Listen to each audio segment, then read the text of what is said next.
ఎలా ఉన్నారంటే విశ్వాసముతో అయితే దేవునికి సన్నిధికి వస్తున్నాం, కానీ ఆయన వాక్యాన్ని వింటున్నాం, కానీ విన్నదాన్ని ఏం చేస్తున్నామంటే వాక్యాన్ని విడిచిపెట్టేస్తున్నాం. అందుకని ఏమంటున్నారంటే చూద్దాం, మీరు వినువారు మాత్రమే ఉండి మిమ్మల్ని మీరు మోసపుచ్చుకొనకుడి. ఈనాడు మనం ఏం చేస్తున్నామంటే నన్ను నేనే మనమే మీరు మిమ్మల్ని ఏం చేసుకుంటున్నారంటే మోసము చేసేసుకుంటున్నారు. ఈనాడు ఒకరు వచ్చి మనల్ని మోసం చేయడం కాదు ప్రియా దేవుని బిడ్డలారా, మనం ఒకటి దగ్గరికి వెళ్ళి మనం మోసపోవడం కాదు. ఈనాడు వాక్య విషయంలో ఏం జరుగుతుందంటే నిన్ను నీవే నన్ను నేనే ఏం చేసుకుంటున్నావు అంటే మోసము చేసేసుకుంటున్నాం. దేని విషయంలో అంటే వాక్యం విషయంలోనే. ఈనాడు మనం చాలా భక్తి పరులని చెప్పుకుంటున్నాం. నేను నా చిన్నతనం నుంచి నేను దేవునికి సన్నిధికి వెళ్తున్నాను, నా చిన్నతనం నుంచి దేవుని ఆరాధిస్తున్నాను, నా చిన్నతనం నుంచి ఆయన్ని పాడుతున్నాను, వాక్యం వింటున్నాను, కానుకలు ఇస్తున్నాను, ఆయన ప్రార్థనలు చేస్తున్నాను అని అనుకుంటున్నాం, అలా అంటే జీవిస్తున్నాం. మరి చిన్నతనం నుంచి చేసిన విశ్వాసము ప్రార్థన వలన నీ కుటుంబానికి ఏమైనా ఉపయోగపడిందా? మన కుటుంబాలకి నేను విశ్వాసాన్ని చెప్పుకుంటాను, నేను ఆ విశ్వాసము ఆ ప్రార్థన ఆ కానుకలు నీ కుటుంబానికి కానీ నా కుటుంబానికి కానీ ఏమైనా ఉపయోగపడ్డాయి అనేది ఒకసారి ఆలోచన చేయాలండి. అందుకని ఏమంటే మిమ్మల్ని మీరు మోసము చేసుకొనవద్దు.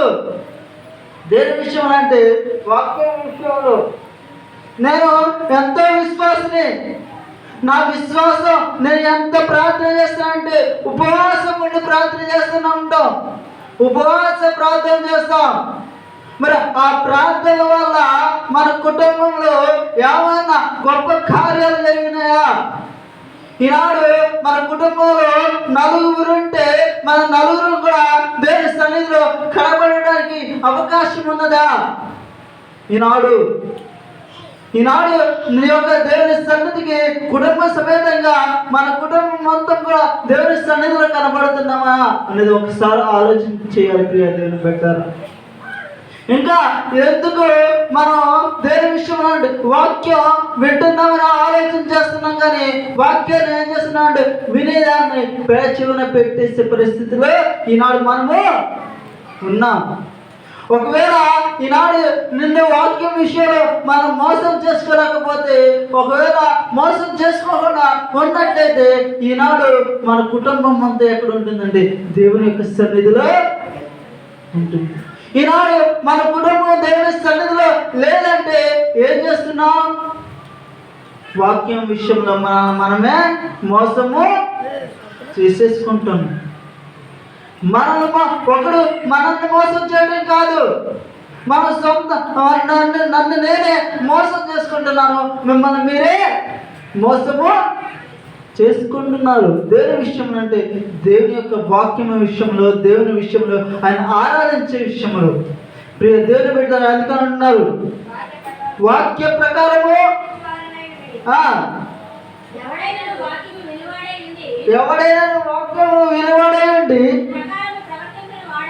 దాని ప్రకారము ప్రవర్తింపబడిన వాడైతే అర్థంలో తన సహజ ముఖమును చూచుకొని మనుషుని పోలే ఉన్నాడు. వాడు తన్ను చూచుకొని అవతలకు పోయి తానెట్టివాడు వెంటనే మరచిపోవను కదా.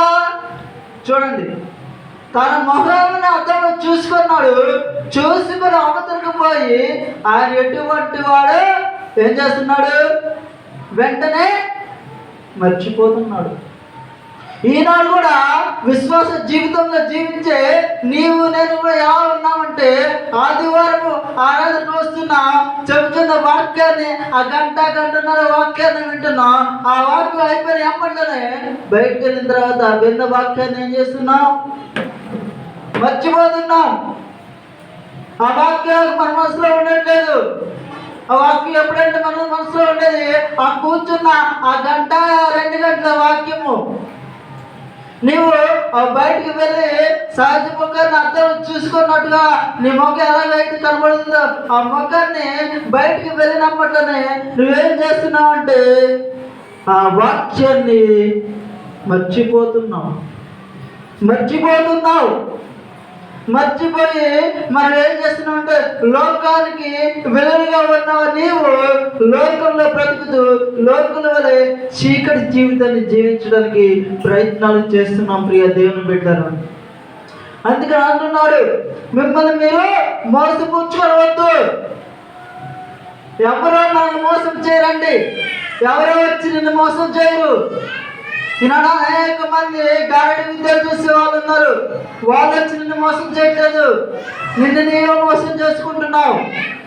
దేని విషయంలో అంటే ఆత్మ సంబంధమైన విషయంలో నిన్ను నీవే మోసం చేసుకుంటున్నావు ప్రియ దేవుని బిడ్డలారా. నువ్వు ఆత్మ సంబంధమైన విషయంలో నిన్ను నువ్వు మోసం చేసుకున్నట్లయితే ఒకనొక దినాన దేవుని యొక్క ఉగ్రతకు పాల్పడక తప్పదు. ఈనాడు ఆత్మ విషయంలో నువ్వు మోసం చేసుకున్నట్లయితే దేవుని ఉగ్రతకు దగ్గర అవుతావు. దేవుడు ఆ యొక్క ఉగ్రత నుంచి నేను తప్పించుకోవడానికి అవకాశము లేదు. నువ్వు దేవుని యొక్క ఉగ్రతను తప్పించుకోవాలంటే ఏం చేయాలంటే ఇప్పుడే నీ జీవితాన్ని మార్చుకోవాలి. నీవు ఆ యొక్క సహజ ముఖము అర్థములు ఏ విధంగా కనబడుతుందో ఆ విధంగానే వాక్యం అనే ముఖం ఎదుట నువ్వు యథార్థముగా ఉండాలి. విన్న వాక్యాన్ని బట్టి నువ్వు బ్రతకడానికి జీవించాలి. ఈనాడు వాక్యం అయితే వింటున్నాం కానీ విన్న వాక్యాన్ని మనం ఏం చేస్తున్నాం అంటే విడిచిపెట్టేస్తున్నాం. విడిచిపెట్టడం వల్ల ఏమి కోల్పోతున్నామంటే మన యొక్క కుటుంబ జీవితాన్ని నాశనము చేసేసుకుంటాను. కుటుంబంలో ప్రార్థన లేదు, కుటుంబంలో విశ్వాసం లేదు.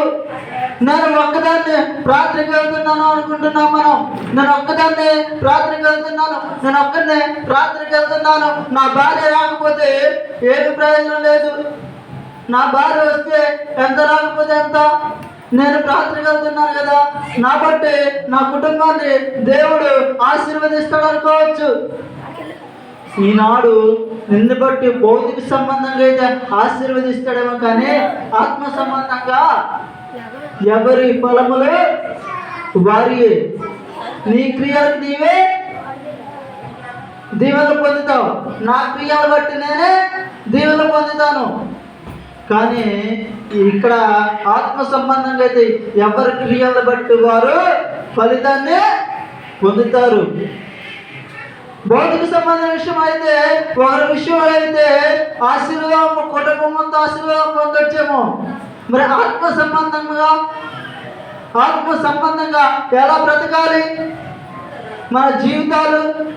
నువ్వు నీ కుటుంబంలో ఆత్మీయత లేకపోతే అనేకమైన అనర్థాలకు కారణాలవుతాం.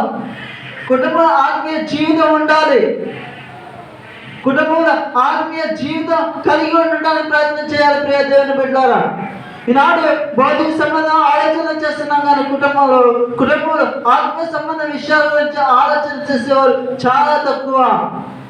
అందుకని ఏమన్నా మీరు వాక్యాన్ని విలువాత్మమే కాక వినదాన్నే బట్టి ప్రవర్తించేవారుగా ఉండాలి. మరి ప్రవర్తించాలంటే ఏం చేయాలంటే ముందు ఏం చేయాలి? వాక్యాన్ని వినాలి, విన్నదాన్ని విశ్వసించాలి. మరి వినకుండా మనం ఏం చేస్తున్నామంటే మన జీవితాన్ని మనమే మోసపుచ్చుకునే వారిగా ఉంటున్నాం. మరి అటువంటి మనం మోసపుచ్చుకునే వారి కాకుండా ఉండడానికి ప్రయత్నం చేయాలని ప్రభుపేట మనం చేస్తున్నాం ప్రియ దేవుని బిడ్డలారా. అందుకనే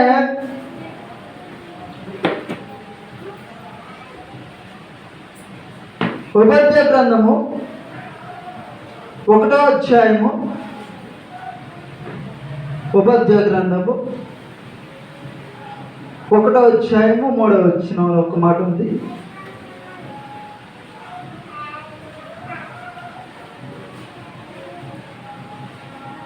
ఉపద్య గ్రంథము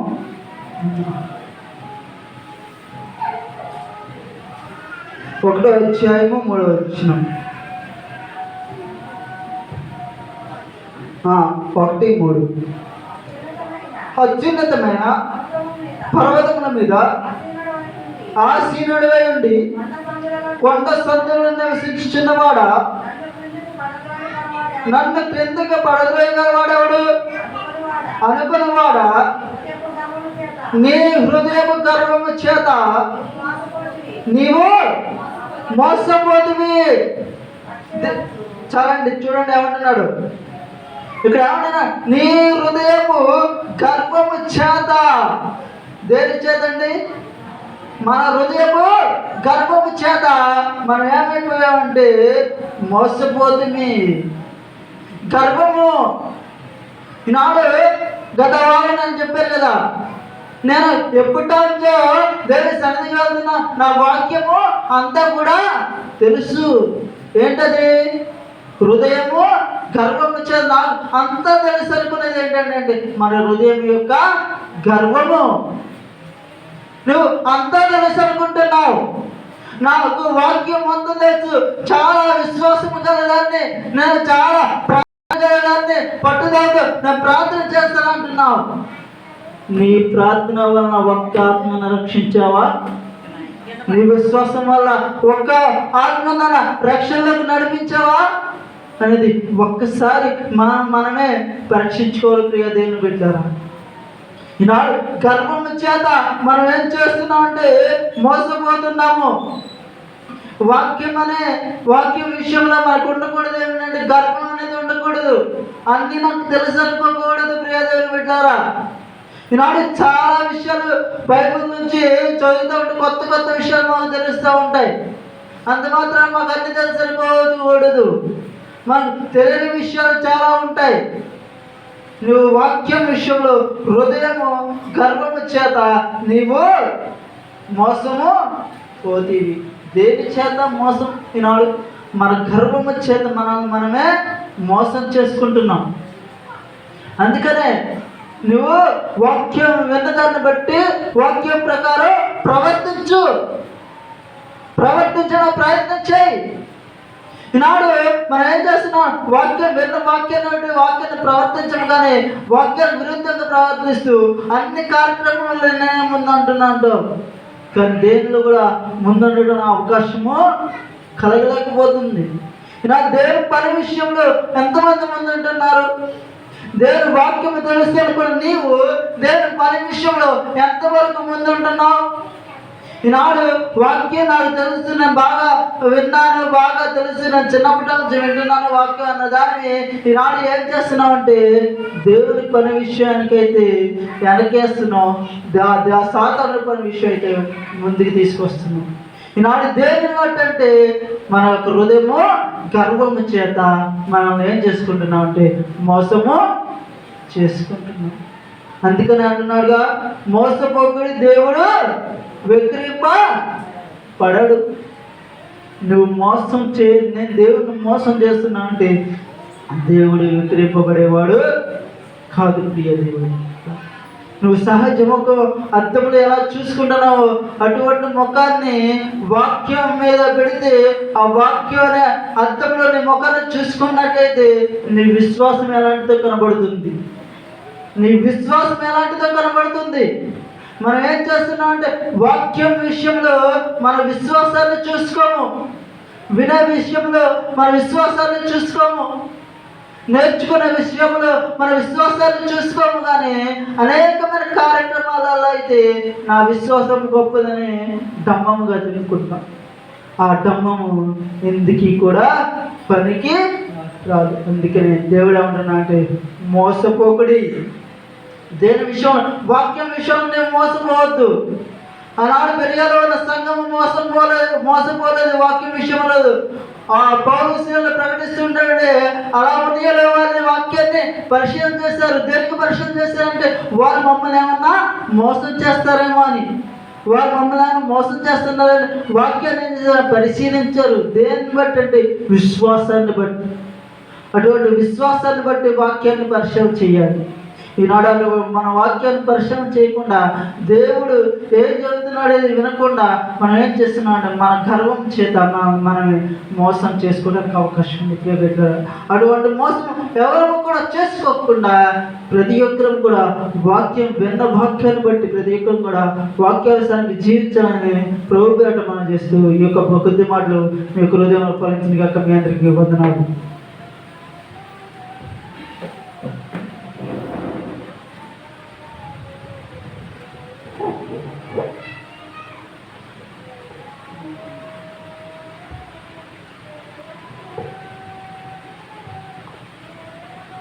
మంచిది. మరి ఇప్పటి వరకు